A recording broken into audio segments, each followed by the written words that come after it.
So I'm going to be reading from an excerpt from Frankenstein, The Creature's Request by Mary Shelley. This was written in 1818.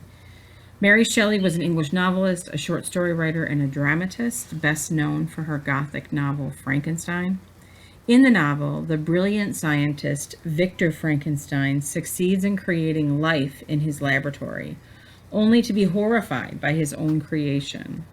In this excerpt, the creature demands that Victor Frankenstein listen to what he has suffered through since he was created. As you read, take notes on what the creature wants and how Frankenstein responds to his requests.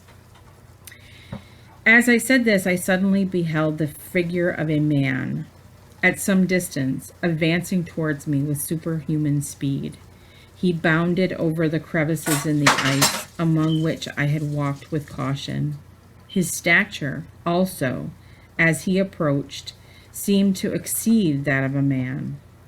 I was troubled. A mist came over my eyes, and I felt a faintness seize me.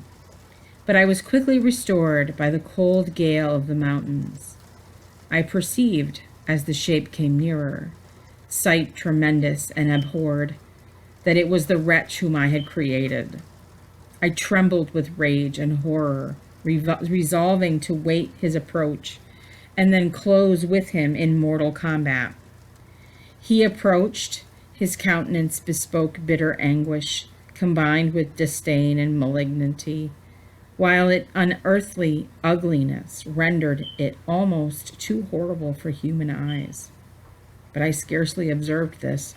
Rage and hatred had at first deprived me of utterance, and I recovered only to overwhelm him with words expressive of furious distaste and contempt.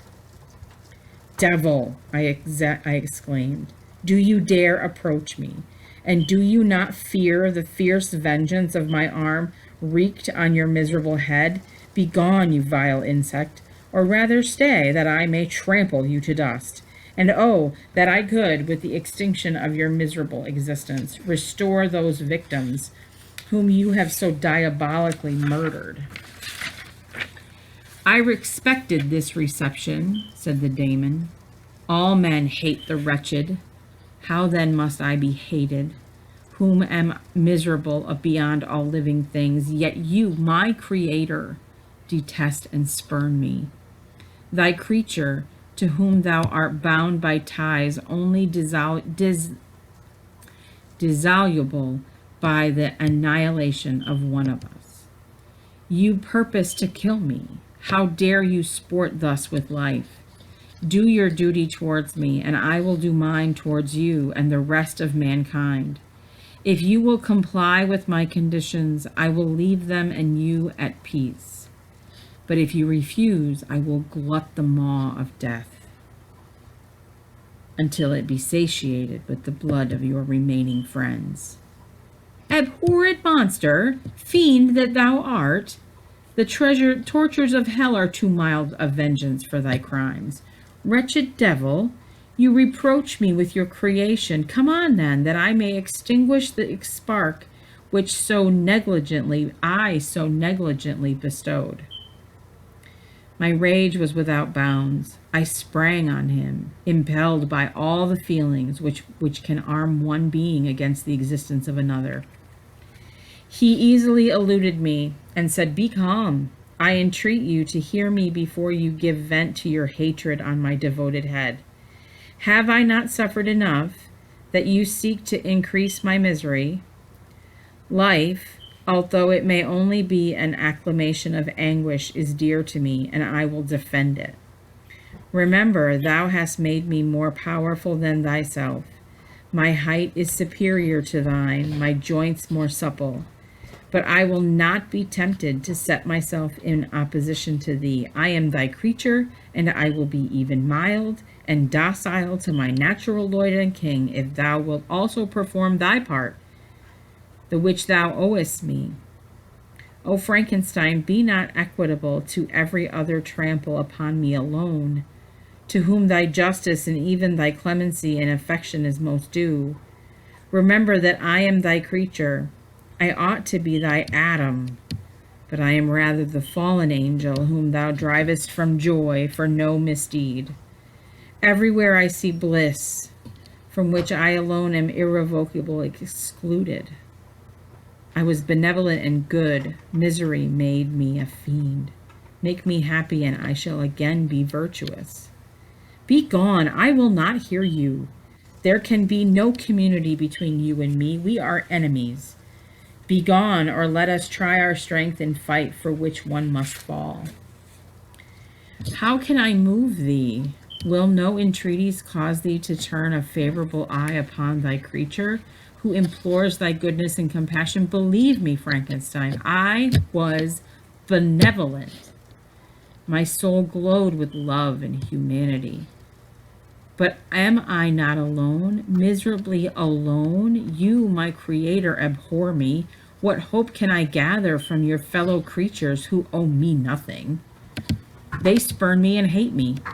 The desert mountains and dreary glaciers are my refuge. I have wandered here many days. The caves of ice, which I only do not fear, are a dwelling to me, and the only one which man does not grudge. These bleak skies I hail, for they are kinder to me than your fellow beings. If the multitude of mankind knew of my existence, they would do as you do and arm themselves for my destruction. Shall I not then hate them who abhor me? I will keep no terms with my enemies. I am miserable, and they shall share my wretchedness. Yet it is in your power to recompense me and deliver them from an evil which is only remains for you to make so great that not only you and your family, but thousands of others shall be swallowed up in the whirlwinds of its rage. Let your compassion be moved, and do not disdain me. Listen to my tale. When you have heard that, abandon or commiserate me, as you shall judge that I deserve. But hear me. The guilty are allowed by human laws, bloody as they are, to speak in their own defense before they are condemned.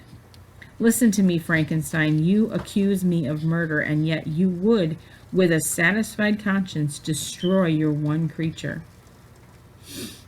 Oh, praise the eternal justice of man. Yet I ask you not to spare me. Listen to me, and then, if you can, and if you will, destroy the work of your hands. Why do you call to my remembrance, I rejoined, circumstances of which I shudder to reflect, that I have been the miserable origin and author? Cursed be the day, abhorred devil, in which you first saw light.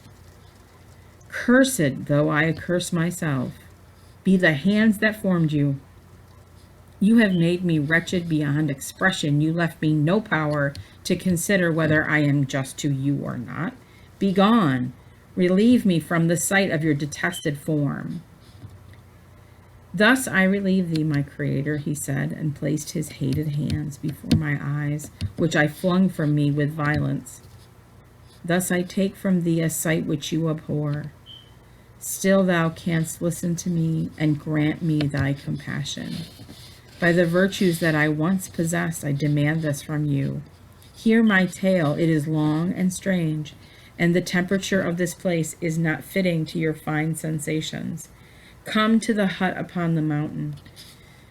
The sun is yet high in the heavens before it descends to hide itself behind your snowy precipices and illuminate another world.